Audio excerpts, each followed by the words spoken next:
Hello friends, स्वागत है आपका अपने YouTube channel medical knowledge point के ऊपर। तो जैसा कि मैंने आपको बोला था कि हम ज्वर के ऊपर जो फीवर है उसके ऊपर आप क्वेश्चन प्रैक्टिस करेंगे।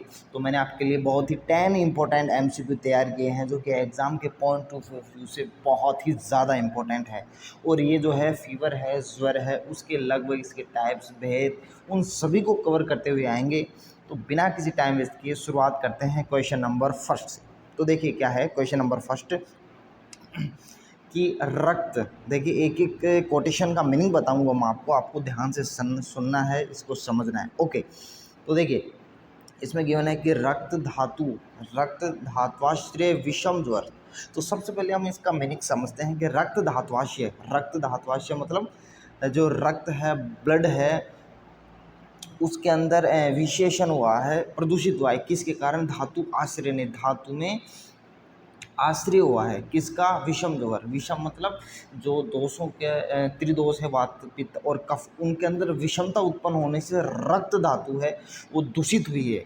और उस दूषित होने से जो ज्वर है वो आती है सतत ज्वर। तो सतत ज्वर में क्या आता है, एक बार दोबारा सुनिए। रक्त धातु की दुष्टि होने से जो त्रिदोष हैं वो रक्त धातु की दुष्टि करते हैं, वो आता है सतत ज्वर में। तो इसमें क्वेश्चन नंबर फर्स्ट का जो आंसर है वो इसके अंदर फर्स्ट होने वाला है, सतत ज्वर। ये आपको ध्यान में रखना है, सतत ज्वर। अब देखिए इसके बारे में मैं सतत ज्वर के ऊपर और भी आपको बहुत सारे क्वेश्चन बता सकता हूँ। यहाँ से क्वेश्चन पुटअप हो सकते हैं, तो आपको ये लर्न करना है कि कौन कौन से क्वेश्चन पुटअप हो सकते हैं। तो देखिए जो सतत ज्वर है उसके अंदर जैसे कि हमने सबसे पहले देखा कि रक्त धातु की विशेषण होता है। नेक्स्ट, सतत जो ज्वर है वो अराइज होती है, it is arise in two times in 24 hours के अंदर ये 2 टाइम्स इंक्रीज होती है। तो वो आपकी सतत ज्वर के अंदर आता है।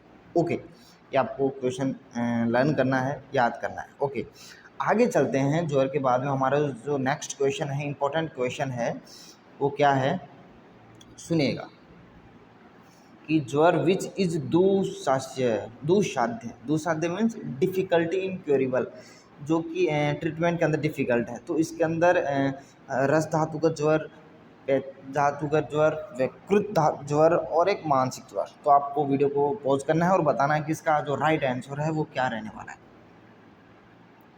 ओके, तो जिसका राइट आंसर है वो आपका रहने वाला है इसके अंदर वैकृत ज्वर। ये आपका राइट आंसर होने वाला है। सर कैसे? देखिए जो वैकृत ज्वर है उसके अंदर बहुत ही अच्छा सा कोटेशन है। उसके अंदर क्या गिवन है मैं आपको एक बार बताता हूँ, फिर इसकी मैं कोटेशन दिखाता हूँ।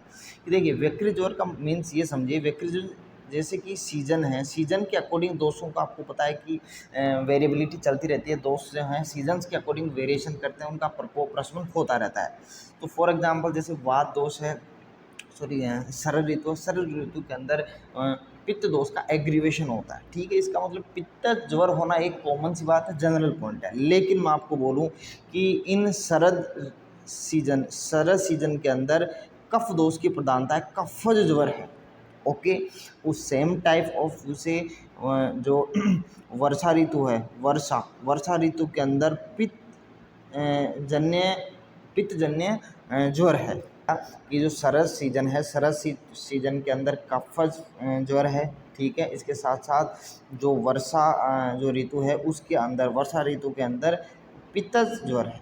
तो ये एबनॉर्मेलिटी होगी। कैसे एबनॉर्मेलिटी होगी? जिस सीजन के अंदर जिस दोष का प्रकोप होना चाहिए उसके अकॉर्डिंग दूसरी दोषों का डोमिनेंस है, उनका प्रकोप है। तो इसलिए इसका नाम दिया गया है वैकृत ज्वर। और वैकृत ज्वर is difficulty to cure, it means it is the ज्वर विच इज दुस्साध्य। ओके, नेक्स्ट हम बात करते हैं अपन का क्वेश्चन नंबर 3 क्या होने वाला है सुनिएगा। इसमें आपको कोटेशन भी देख सकते हो। देखिए क्वेश्चन नंबर 3 है, जो वातिक ज्वर के पूर्व रूप क्या है वो आपको पता होना चाहिए। ये कॉमन सा पॉइंट होता है, तो आपको लर्न करना होता है। ठीक है, तो जो वातिज ज्वर का पूर्व रूप है उसके अंदर जरम्भा, मतलब यॉविंग और त्यात, ये आपको गिवन है, ये आपको लर्न करना। अब देखिए क्वेश्चन नंबर 4 क्या इंपॉर्टेंट क्वेश्चन है, तो सुनिएगा क्वेश्चन नंबर 4 को कि श्वास, विरेक, छर्दी और विक्षेपणम गात्रणाम आर द फीचर ऑफ, किसके फीचर हैं? देखिए समझिए एक एक पॉइंट को। श्वास, श्वास मीन्स हिकअप। विरेक जो डायरिया की फॉर्म के अंदर अतिसार है उसको विरेक बोल सकते हैं हम। छर्दी, छर्दी इसके साथ साथ में इसमें विक्षेपणम गात्राणाम, मतलब कि जो मसल्स हैं उनके अंदर ट्रेमर बोल सकते हैं, कॉन्वोल्यूशंस बोल सकते हैं। वो कौन से जोर के अंदर देखा जाता है, ठीक है। तो आप बताइए इसका आंसर। तो इसका जो राइट आंसर है, राइट आंसर होने वाला है क्वेश्चन ऑप्शन नंबर डी, अस्थिगत ज्वर। अब देखिए अस्थिगत ज्वर के अंदर क्या क्या फीचर गिवन है, मैं आपको एक एक फीचर बताता हूँ। तो देखिए यहाँ आप देख सकते हो कि जो अस्थिगत धातु का ज्वर है उसके अंदर दिया गया है, एक तो आचार्य चरक जी का कोटेशन है और दूसरा है आचार्य सुश्रुत जी का कोटेशन है। देखिए कि विरेक, विरेक, विरेक मीन्स डायरिया, वोमिटिंग, सा सा अस्थि भेदम, सा अस्थि भेदम मीन्स जो बोन है उसके अंदर pain, pain with bone, okay. ये होता है प्रकुजनम। विक्षेपणम गात्राणाम, जो गात्र है, शरीर है, उसके अंदर कॉन्वोल्यूशन आ सकते हैं, ट्रिमर वगैरह आ सकते हैं, तो उसके बारे में श्वास, श्वास से अस्थिगते, श्वास जो है वो इसके अंदर अस्थि धातु का ज्वर के अंदर हो सकता है। अब देखिए इसमें आचार्य सुश्रुत जी क्या बोलते हैं, यहाँ पर ही उनका कोटेशन आया है सेम टू सेम कि वेदोस्ताना, मतलब कि बोन के अंदर पेन प्रकुंजनते हो जाता, श्वासो विरेको छर्दी, श्वास विरेको छर्दी च विक्षेपणम, विक्षेपणम गात्राणाम। तो ये वो यहीं से क्वेश्चन पुटअप हुआ है।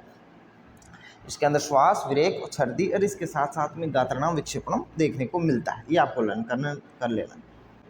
ऐसे हम चलते हैं क्वेश्चन नंबर 5, जो कि बहुत इंपॉर्टेंट क्वेश्चन है। देखिए क्या है क्वेश्चन नंबर 5, सुनिएगा कि महाश्वास, महाश्वास श्वास का एक प्रकार है, आपको पता हो महाश्वास जो है वो एक श्वास का प्रकार होता है, ठीक है।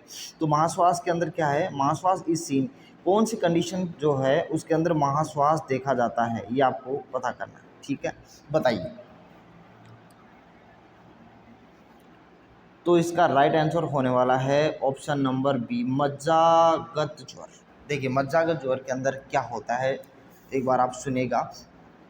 मज्जागत ज्वर के अंदर मैं आपको और भी फीचर बताता हूँ, इसके साथ साथ में क्या क्या कंडीशन हो सकती है, ठीक है। देखिए मज्जागत जो ज्वर है उसके अंदर एक तो आई के अंदर सामने जो है विजन क्लियर नहीं हो पाता, इसके साथ साथ में श्वास, काश, और एक श्वास का एक टाइप है वो है महाश्वास, महाश्वास। ये आपको आसानी से सीन हो जाएगा कि according to Charak which of the is first disease describe in the Nidan Sthan, जो निदान स्थान है चरक संहिता का उसके अंदर जो सबसे पहला चैप्टर है वो कौन सा है, तो बताइए आंसर। तो जो इसका राइट आंसर है वो आपका होने वाला है ज्वर। ज्वर जो है वो निदान स्थान का सबसे फर्स्ट चैप्टर होता है, ठीक है। इसके बाद में इसकी और स्थान होता है निदान स्थान, विमान स्थान, शारीरिक स्थान, इंद्रिय स्थान। तो ये टोटल मिलाकर जो ये भी क्वेश्चन हो सकता था आपका कि निदान स्थान के अंदर जो टोटल जो डिजीज हैं वो कितने हैं, तो इसके अंदर 8 जो डिजीज हैं उनका डिस्क्रिप्शन देखने को मिलता है, ये आपको लर्न कर लेना है, ठीक है। नेक्स्ट देखिए हमारा क्वेश्चन क्या, ट्रीटमेंट ऑफ आम ज्वर। आम ज्वर का जो लाइन ऑफ ट्रीटमेंट क्या होता है, तो सबसे पहले आपको ये समझना पड़ेगा आम जो कंडीशन है उस कंडीशन के अंदर क्या होता है। आम कंडीशन जो इनडाइजेस्टेड फूड मटेरियल बचा हुआ है तो उसका डाइजेशन करवाना, तो डाइजेशन करवाने के लिए बहुत सारे तरीके हैं, उसमें स्नेहन तो बिल्कुल भी नहीं हो सकता, ठीक है, कोई ज़रूरत ही नहीं है। तो लंघन और पाचन, लंघन और पाचन, लंघन आपका क्या करेगा, बॉडी के अंदर लाइटनेस लाएगा, ठीक है, लाइटनेस लाएगा, हैवीनेस कम होगा, गुरुता कम होगी, ठीक है। इसके साथ साथ में जो पाचन है, पाचन करने वाली जो औषधियाँ हैं जो महाकसाय चरक जी ने बताए हैं उनसे उनका पाचन बढ़ेगा, जो आपकी गैस्ट्रोइंटेस्टाइनल ट्रैक्ट के अंदर जो भी मटेरियल है, फूड मटेरियल है जो टॉक्सिसिटी प्रोड्यूस कर रहा है वो आपको इसके अंदर डाइजेशन कंप्लीट हो जाएगा। डाइजेशन कंप्लीट होने के बाद में ये आपका आम जो है वहाँ से रिमूव हो जाएगा। तो ये लाइन ऑफ ट्रीटमेंट था आम ज्वर के अंदर। तो ये मैंने आपको कंप्लीट 10 इंपॉर्टेंट क्वेश्चन पुटअप किए, बताए, उनके आंसर बताए। यदि आपको इससे रिलेटेड कोई भी डाउट हो, क्वेश्चन हो, क्वेरी हो तो आप पूछ सकते हैं। यदि आप चैनल पर नए हो तो चैनल को लाइक, शेयर एंड सब्सक्राइब ज़रूर कीजिए। मिलते हैं ऐसे ही नए वीडियो में एक नई अपडेट के साथ, तब तक के लिए जय हिंद।